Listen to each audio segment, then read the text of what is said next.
सब कुछ खुलता, स्कूल में ताला झूलता, सब कुछ खुलता, कोचिंग में ताला झूलता। गइल पढ़ाई तेल हांडा में, लइका लिखना पढ़सन ठंडा में।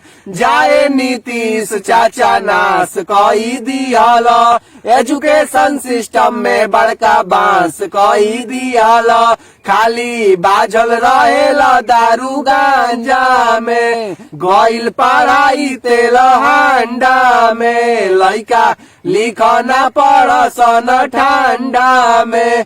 ऑनलाइन क्लास खाली बड़ुए बहाना, लइका लइकिन के दिल रील प दीवाना। अब ना फरक बा लइकन या लवांडा में, गइल पढ़ाई तेल हांडा में, लइका लिखना पढ़सन ठंडा में।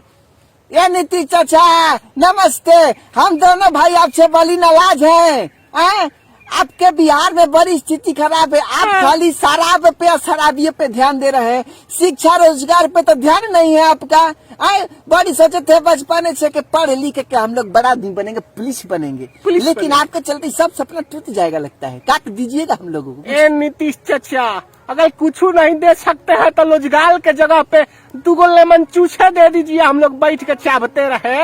हमको डेयरी मिल्क वाला दीजिएगा, वो हमको अच्छा लगता है। रोजगार तो आप दीजिएगा नहीं, आपके बस का है ये नहीं, ये नहीं है। खाली शराबियों के चक्कर में रहते हैं, हम बच्चों पर ध्यान नहीं दीजिएगा महाराज, बड़ी पाप लगेगा बच्चों पे आपका। जान लीजिए ना, हम मम्मी पापा से कह दिए हैं कि अगला बार इनको वोट नहीं देना है, नहीं देना, ठेंगा देना है, ठेंगा।